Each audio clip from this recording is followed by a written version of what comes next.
Tonight's first time all 7 candidates are together for the first of what's to be probably like, I don't know, 300 mayoral. 7 candidates for the mayor. So far 7, I think.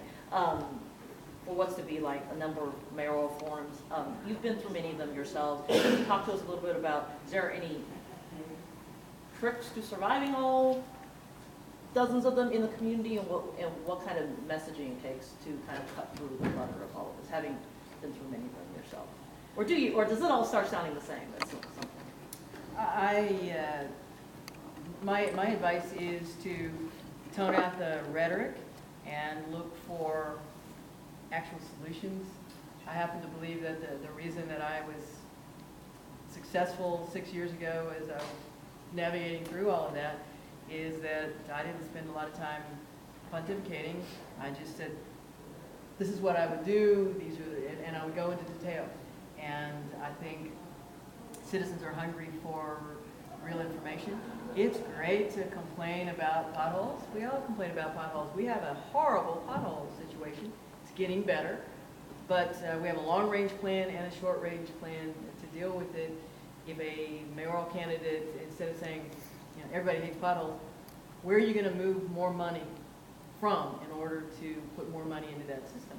Because we have a great plan that we're operating on. So those are the kind of things people should watch for. And then we had so much flooding the last week, and I've seen some people kind of use that as a jumping off point to either criticize some of their other candidates or saying, you know, is the rain tax working, and whether or not that will be should be a judgment call on the campaign. Again, you know, I referenced potholes, but flooding and what you saw here at council members are clearly understanding that the Rebuild Houston program is a 20-year program. We're 3 years into it, and it is in conjunction with a lot of other efforts to improve drainage.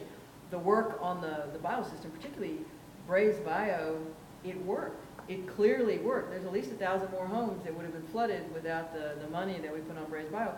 But because of the nature of the hydrology, you start downstream and you work your way up. There is more work to do. The drainage fee is designed to deal with how we convey from the city property, which would be the streets, and our storm sewer system into the bios and the major system. And it's all about handing off the water in an appropriate manner.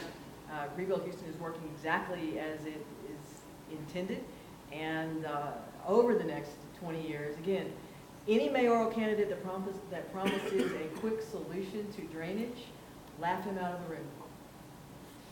Houston flooded when there was nobody here but a handful of Karanko Indians. Houston will flood into the future. It is where we have our city, but we can always do a better job of managing the flow of that water, and that is what Rebuild Houston is designed to do long term. And just one more thing, and I'll stop, I promise. Really? Yes. Thank you for indulging me.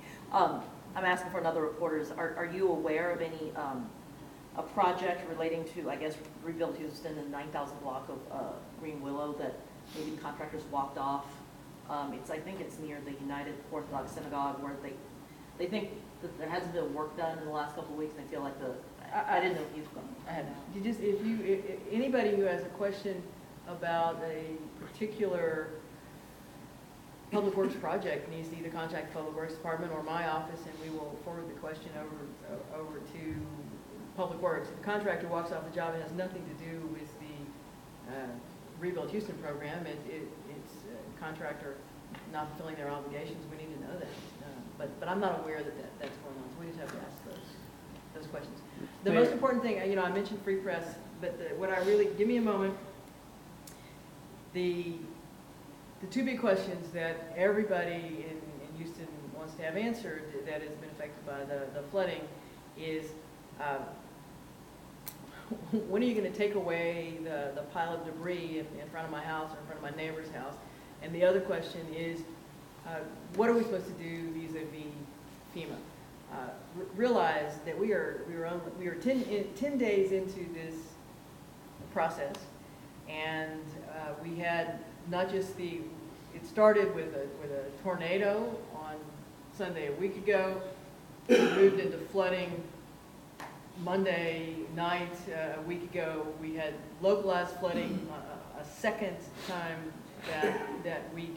Each one of those has had an impact on citizens, and we've been, fortunately, FEMA recognized it as all one weather pattern and essentially one event, but the formal clock didn't start with FEMA response until Friday, which frankly is absolutely lightning speed for the federal government. That was less than a week after the major flooding Monday night and Tuesday morning.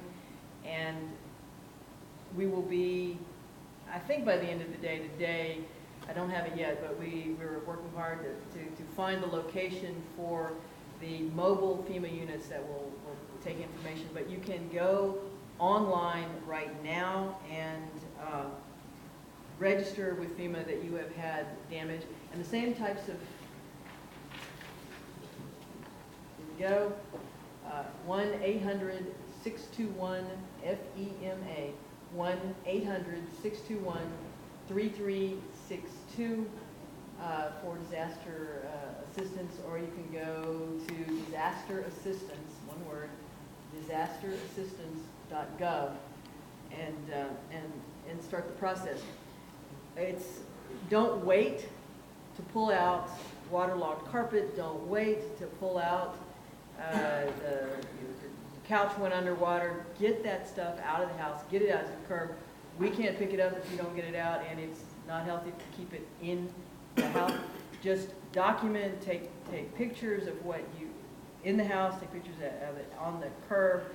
We have teams of folks literally going door to door in the affected neighborhoods, making our own notes so that we can upload that data to FEMA so that we capture everybody. The biggest challenge for the city, not for the individuals who have been damaged, the biggest challenge for the city is debris removal.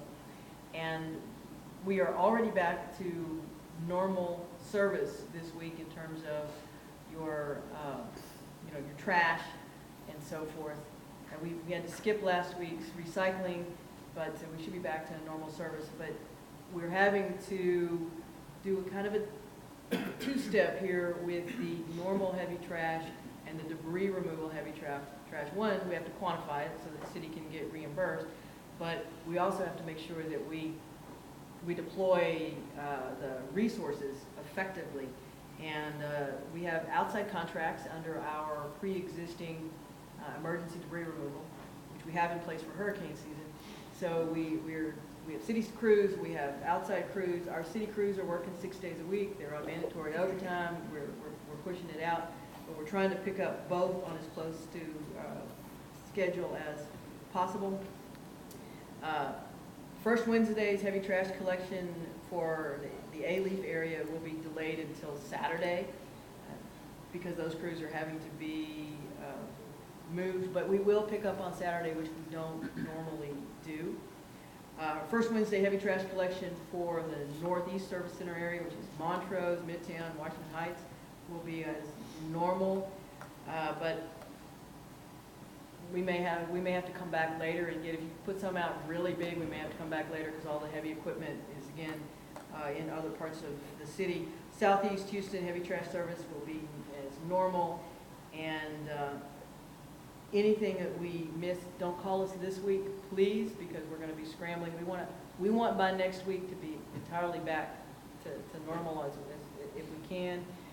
Wait till next week to call and say, hey, there's still a pile sitting in front of my house. Be a little patient. We have the 2 town hall meetings, Fondren Middle School, 7 to 8:30 p.m. tonight. That is 6333 South Braeswood. And tomorrow night, Key Middle School, 7 to 8:30 p.m., 4000 Kelly Street. And if we have to have more of those meetings, we will do so. Now I'm happy to answer any questions about the